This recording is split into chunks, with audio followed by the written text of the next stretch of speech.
샬롬. 5월에 함께 나눌 말씀입니다. 신명기 24장 24, 25절 말씀입니다. 내 이웃의 포도원에 들어갈 때에는 마음대로 그 포도를 배불리 먹어도 되느니라. 그러나 그릇에 담지는 말 것이요, 내 이웃의 곡식밭에 들어갈 때에는 네가 손으로 그 이삭을 따도 되느니라. 그러나 내 이웃의 곡식밭에 낫을 대지는 말지니라. 아멘. 신명기 말씀은 약속의 땅에 들어가는 이스라엘 백성들을 향한 모세의 세 번의 설교가 담겨 있습니다. 오늘 본문은 바로 세 번째 모세의 설교의 내용인데, 그 백성들이 약속의 땅에 들어가 지켜야 할 삶의 규범들이었습니다. 율법은 세 가지 내용이 있죠. 모법인 바로 언약이요, 시내산 위에 하나님의 계명으로 주신 바 되어진 십계명이 있고, 도덕법이라 불리죠. 그리고 그 십계명을 지켜가는 과정 안에 그 시대 그 나라 백성들이 지켜야 할 그들의 문화 속에서의 시민법, 시민들의 규례가 있었죠. 그리고는 제사와 제도 속에서 나오는 바로 의식법이죠. 그러나 성막과 성전이 없는 시대에 오늘 우리에게 그 의식법과 제사의 규칙들은 우리에겐 특별히 적용할 것이 없어 보입니다. 그리고 그 시대의 가나안 땅이 아닌 바로 오늘 우리 시대에 이 시민법 또한 구체적으로 지켜야 할 의무가 없어 보입니다. 다만 십계명만 우리에게 영원히 지켜야 될 도덕법, 규범으로 우리가 이해되어질 수 있습니다. 우리가 잘 아는 것처럼 이 십계명의 정신이 그 시민법에도 그 의식법에도 담겨 있기에 우리는 그 시민법도 의식법도 구체적으로 잘 해석하여 십계명의 정신을 우리 삶에 적용해 가야 할 것입니다. 오늘 말씀은 시민법의 한 내용이죠. 이 말씀을 그대로 지킬 수는 없습니다. 오늘 말씀에 있는 것처럼 내 이웃의 포도원에 들어가서 우리가 마음대로 따먹어서는 안 되는 것이고, 네 이웃의 곡식밭에 들어가서 우리가 마음대로 취해서는 안 되는 일입니다. 그러다간 수갑을 차게 되겠죠. 철장신세에 지게 될 겁니다. 그러나 이 말씀 안에는 하나님이 우리에게 주신 바로 십계명의 정신을 잘 적용한 규범들이란 사실을 기억하면서 우리는 오늘 본문에서 세 가지 교훈을 함께 살펴보려고 합니다. 첫 번째는 우리에게 자유가 있습니다. 우리 삶에 주어진 자유를 기억하라. 오늘 말씀 24절, 25절에 이렇게 말합니다. 내 이웃의 포도원에 들어갈 때에는 마음대로 그 포도를 배불리 먹어도 되느니라. 내 이웃의 곡식밭에 들어갈 때에는 네가 손으로 그 이삭을 따도 되느니라. 네 마음대로 먹어도 된다. 네 마음대로 곡식을 따도 된다. 이렇게 말하고 있죠. 되느니라, 되느니라. 내 이웃의 밭에 들어가, 내 이웃의 포도원에 들어가 배불리 먹어도 되느니라. 곡식을 따도 되느니라. 이 하나님의 허용과 자유를 우리는 기억해야 될 것입니다. 하나님은 우리에게 이 자유를 주셨다는 사실을요. 5월은 특별히 가정의 달이고 어린이 우리 자녀들을 기억하며 우리의 삶을 다시 한번 되새기는 시간이지요. 우리의 부모님들을 생각하며 우리 삶을 다시 돌아보는 시간이기도 합니다. 이 가정의 달에 우리의 가정 안에 우리는 하지 말아야 된다는 가르침을 받으며 자라오고, 또 우리가 그렇게 가르쳐온 시간들을 돌아볼 수 있었으면 좋겠습니다. 늘 우리는 엄격한 규범 속에 엄하게 자라온 시간들이었지 않습니까? 그런데 오늘 이 말씀을 통해 이 5월에 우리 자녀들에게 또는 우리 가정에 되느니라, 되느니라, 우리 스스로에게도 그렇게 좀 말해볼 수 없을까요? 되느니라, 되느니라. 그렇게 엄격하게 규범에 묶이고 하지 말라는 이 소극적 명령에 눌려왔던 우리의 시간들을 좀 우리가 자유로 이 주의 말씀을 받으며 우리 마음의 자유와 또 하나님이 주신 이 허용을 누려보는 2월이 되었으면 좋겠습니다. 봄날, 이 5월, 이 따뜻한 한 달 동안 우리 안에 자유를 경험하고 풍요가 회복되어지고 하나님이 주시는 이 샬롬을 경험할 수 있으면 좋겠습니다. 우리 자녀들에게도 그렇게 되느니라, 되느니라 이렇게 좀 허용해 볼 수 있으면 좋겠습니다. 그렇게 기쁨으로, 자유로움으로 하나님을 배울 수 있었으면 좋겠고, 기쁘게 자유로움으로 이웃과 더불어 사랑하며 살았으면 좋겠고, 기쁘게 자유로움으로 우리의 일터에서, 우리의 삶의 자리에서 더 많은 사람들을 사랑할 수 있었으면 좋겠습니다. 이 말씀의 두 번째, 이 말씀 안에는 규칙이 있습니다. 왜냐하면 오늘 말씀에 그 포도를 배불리 먹어도 되느니라. 그러나 그릇에 담지는 말 것이요, 그 이삭을 따도 되느니라. 그러나 네 이웃의 곡식밭에 낫을 대지는 말지니라 하시면서 말지니라 라고 하는 규칙, 규범이 주어져 있기 때문입니다. 우리 삶에 규칙, 규범이 있음을 기억하십시다. 왜 우리에게 이 규칙을 두셨을까요? 그건 바로 내 이웃의 포도원에 들어가기 때문입니다. 내 이웃의 곡식밭에 들어가기 때문입니다. 우리에게 자유가 있음도 가르쳐 주시지만 규칙과 규범을 통하여 그 이웃의 곡식밭에서 최소한의 우리가 가져야 될 예의와 존중과 배려와 사랑을 기억하라 하시는 것입니다. 규범을 지키는 것은 다만 우리의 자유가 제한되는 게 아니라 이웃을 향한 사랑이요, 이웃을 향한 배려이며 존중인 것입니다. 금지의 법을 통해 이웃을 사랑하는 법을 배워 가십시다. 금지의 법을 통해 이웃을 존중하고 이웃을 배려하는 법을 배워 가십시다.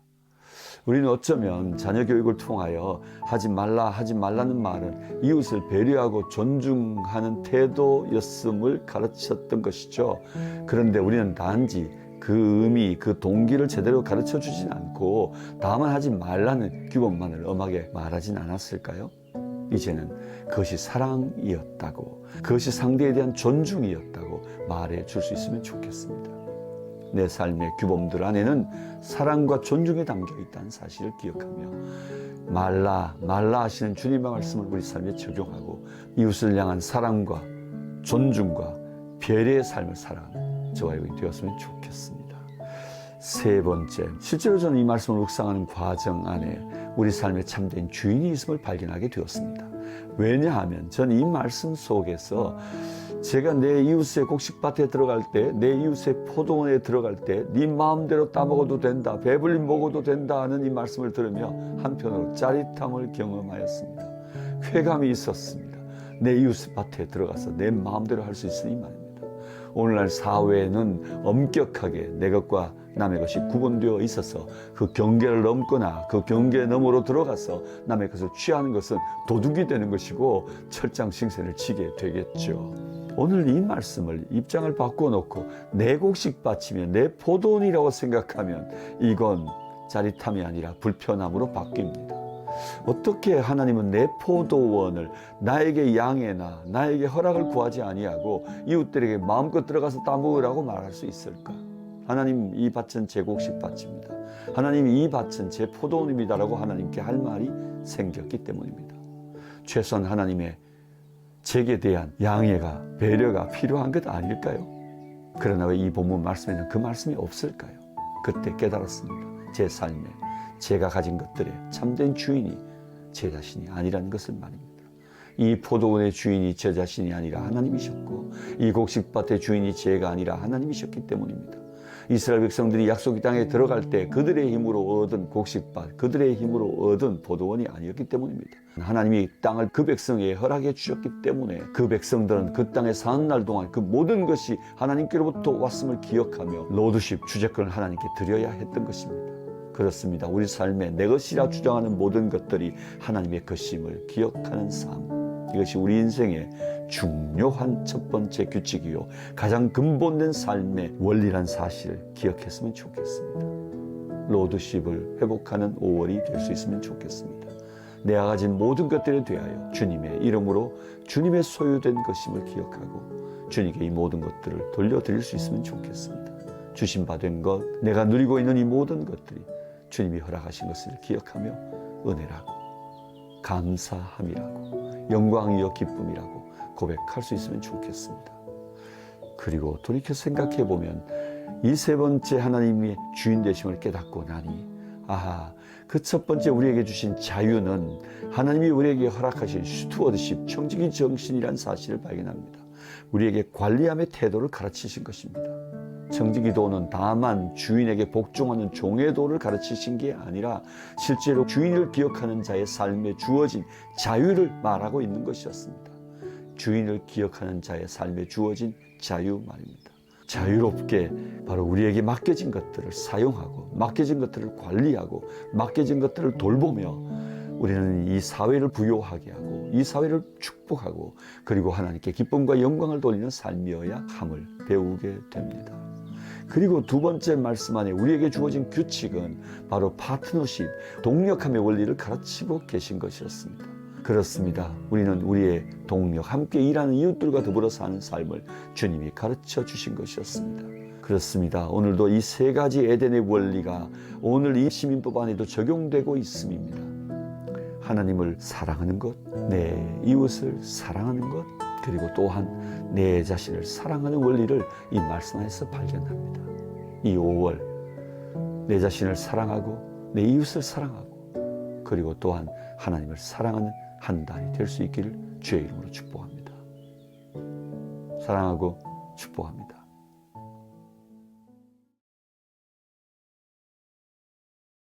안녕하세요. 이제 3개월이 지나서 갓 수습 딱지를 떼긴 했지만 여전히 배워갈 것이 많은 신입 간사 화란입니다. 5월에 나우 소식 전해드릴게요. 첫 번째 소식입니다. 지난 4월 11일부터 일삼선교학교 코디스쿨 엑츠 5기가 진행되고 있습니다. 5주간은 강사 과정을 진행하고 강사 과정을 끝마치고 난 후 5월 25일 하루 동안 코디 과정을 진행할 예정인데요. 이번 엑치가 좀 더 특별한 이유는 바로 최초로 온라인 진행되고 있다는 점일 거예요. 온라인이다 보니까 국내인 서울에서뿐만 아니라 울산, 대구, 또 해외인 영국, 네팔, 필리핀, 아프리카 등 다양한 지역과 나라 어디에서든 일삼선교학교 강사 자격증, 코디 자격증을 취득하실 수 있는 경로가 열렸다는 사실 다시 한번 기억해 주시길 부탁드립니다. 이번 엑츠 5기를 통해 30명가량 되는 5기 수강생들이 어엿한 강사의 모습으로 성장하기를 관심 가져주시고 함께 기도해 주세요. 두 번째 소식입니다. 일하디 노랑이가요, 배머를 위한 오디오북으로 새롭게 태어났습니다. 운전할 때나 산책할 때나 자기 전이나 일상 가운데 언제나 어디서든 뱀베이직을 가랑비에 옷 젖듯이 귀로 익히고 영혼에 새길 수 있는 이 뱀어를 위한 오디오북 매주 1장부터 10장까지 차례차례 업데이트될 예정입니다. 무엇보다도 나우 패밀리들께서 먼저 애청자가 되어주시고 주변 지인들과 공동체에도 많이 공유해주시고 좋아요, 구독, 알림 설정도 잊지 말아주세요. 세 번째 소식입니다. 매달 마지막 주 화요일 저녁 7시 30분부터 나우 정기 예배 더 스프링 진행되고 있는 거 기억하고 계시죠? 나우의 모든 필드 유닛들과 후원자님들, 전문위원님들, 이사님들을 위해 기도하면서 모든 나우 패밀리들이 하나님의 은혜와 축복을 누리기를, 하나님 앞에 바로 서기를, 하나님 안에서 더욱 하나 되어 가기를 기도하고 있습니다. 앞으로 더 많은 예배자들이 나우 정기 예배 더 스프링으로 모여서 함께 한국 교회와 선교 그리고 나우를 위해 기도할 수 있도록 여러분들께서도 함께 마음 모아주세요. 네 번째 소식입니다. 2024년 5월 30일 5번째 나우 클래스가 돌아왔습니다. 나우 클래스는 뱀어로 살아가고 있는 믿음의 동역자를 강사로 모시고 나우 패밀리를 위해 1년에 2차례만 진행되는 아주 특별한 세미나인 거 모두들 알고 계시죠? 이번에는 우리 나우의 이사이시자 캄보디아 헬세드 공동체의 이봉래 대표님께서 강사로 서주셨습니다. 탁월함과 하나됨의 돌파라는 제목으로 뱀의 방향과 길을 함께 고민하며 도전받는 이야기들을 전해주실 예정입니다. 서울 홍대에 바로 이곳 나우 본부에서 현장 진행을 할 거고요. 동시에 온라인 줌으로도 진행될 예정이에요. 그러니까 여러분 5월 30일 저녁 7시 30분 잊지 마시고 일정 확인 꼭꼭 해주시고 5번째 나우 클래스에서 만날게요. 출석 체크할 거예요.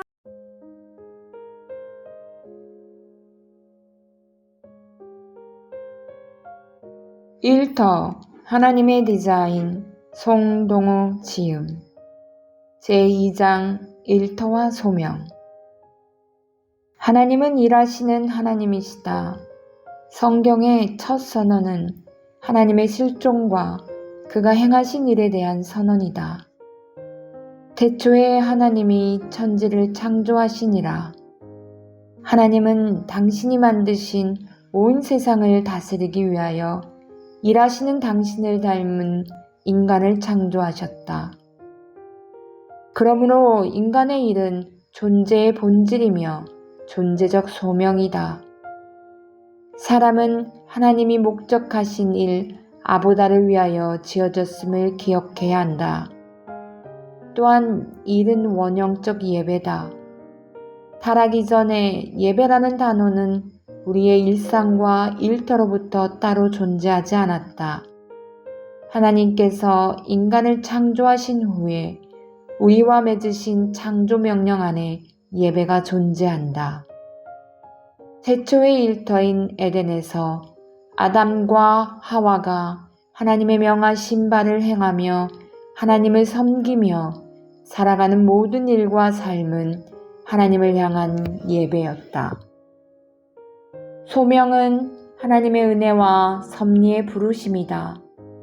하나님께서 우리를 영원한 사망과 저주와 흑암 가운데서 불러내어 그의 백성으로 삼으시고 또 우리를 이 세상 가운데서 하나님의 계획과 목적하신 일을 위하여 살도록 부르신 하나님의 주권적인 행위이다.